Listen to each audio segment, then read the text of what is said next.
Bonjour, je suis Valériane Janet, responsable des équipements de la communauté de communes du massif du Vercors et je suis la nouvelle ambassadrice de cet épisode Un air de Vercors. Je vous emmène aujourd'hui sur la Via Vercors. La Via Vercors, c'est la première voie douce en montagne. C'est un itinéraire qui compte aujourd'hui 55 km. 55 km qui relie l'ensemble des communes du plateau du Vercors pour former une liaison au service de l'écomobilité. Depuis la naissance de cet équipement, la population et les habitants du plateau se sont vraiment appropriés cet itinéraire, puisqu'ils le fréquentent régulièrement dans toutes les activités du quotidien. C'est également un équipement touristique très structurant pour le territoire, puisqu'il génère aujourd'hui des retombées et des séjours touristiques. Et c'est aussi un outil support de développement pour nos acteurs touristiques, puisque très vite on a voulu le mettre en tourisme de façon à ce que tout autour et tout le long de cet équipement, l'ensemble des usagers puissent découvrir les savoir-faire et les activités du territoire. Donc ces acteurs sont réunis dans le réseau des partenaires de la Via Vercors, partenaires qui sont des hébergeurs, des producteurs, des fermiers, des artisans, des restaurateurs et des prestataires d'activités, et évidemment des vélocistes. Et nous allons d'ailleurs rencontrer tout de suite Noëlle Donnet, qui est gérante de Cycleco, qui est partenaire historique de la Via Vercors.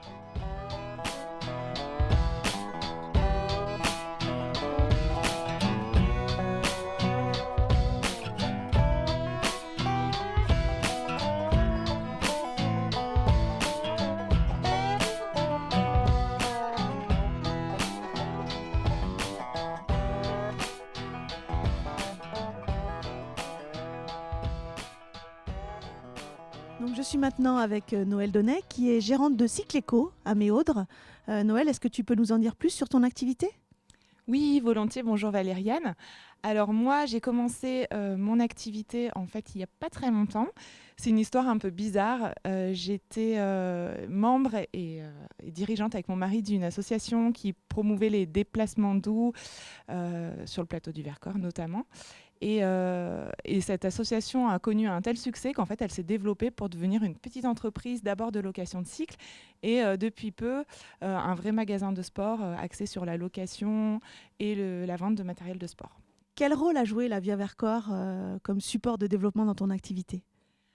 Alors, ça a été finalement le moteur du développement de mon activité parce que c'est parce qu'il y avait la Via Vercors qu'il y a eu une demande extraordinaire autour de mes produits et que mon activité a pu se développer à ce point-là.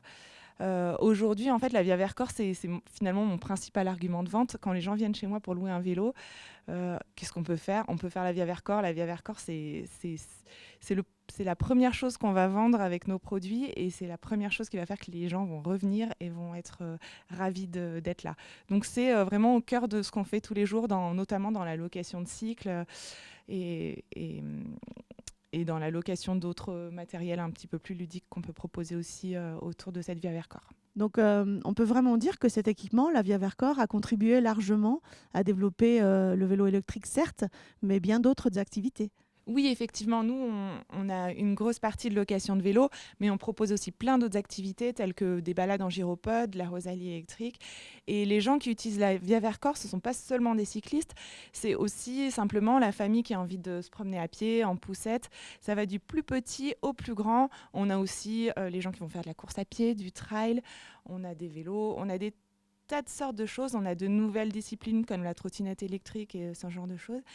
On a des tas de choses qui se côtoient sur cette Via Vercors qui permet vraiment de s'adresser à tout le monde, de réaliser toutes les envies, soit pour une balade nature, soit pour une balade un peu plus ludique. On va vraiment toucher tous les publics et c'est ça qui est extraordinaire. Alors, je disais tout à l'heure, Cycleco est vraiment un partenaire historique de la Via Vercors, de cet équipement. Que vous apporte ce réseau de partenaires et qu'est-ce que vous en attendez ? D'abord, c'est de la visibilité pour nous au niveau de la publicité, de la communication, de la signalétique.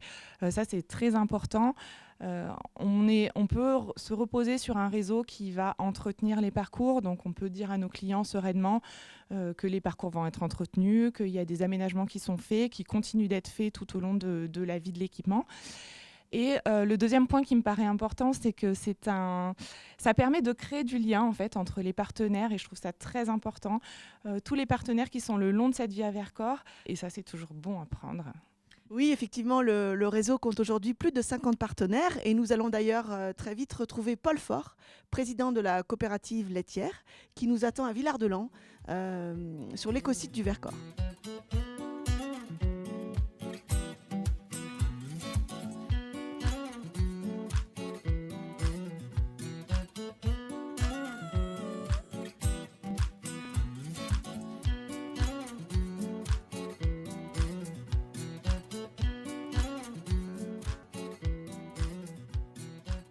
Paul, nous sommes ici sur l'écosite du Vercors, sur lequel est implanté Vercors Lait. Vercors Lait, c'est la coopérative laitière du Vercors, dont tu es le président. Est-ce que tu peux nous en dire un petit peu plus sur cette belle histoire?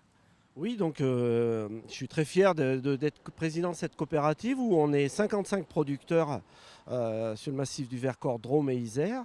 On collecte 6 millions de litres de lait pour transformer du bleu du Vercors Sassenage, qui est une AOP qu'on a obtenue en 1998. Donc c'est un produit phare du Vercors. Et puis on fabrique aussi une dizaine d'autres fromages qu'on affine sur le site de Vercors Lait. Et puis on fabrique aussi des produits biologiques, donc qui font partie de toute cette gamme du Vercors, où on est très fiers de l'exposer dans notre magasin de vente direct qui est ouvert 7 jours sur 7 toute l'année. Et puis on a 2 autres magasins aussi qui sont dans la Drôme et dans la région grenobloise, où là on accueille pareil beaucoup de monde pour faire découvrir ces produits qu'on aime tant faire déguster. Alors Paul, c'est toi qui seras l'ambassadeur du prochain épisode de Un air de Vercors. Donc je vais te passer le flambeau. Merci Valériane. Eh bien, je vous donne rendez-vous le mois prochain pour un air de Vercors avec grand plaisir pour cet nouvel épisode.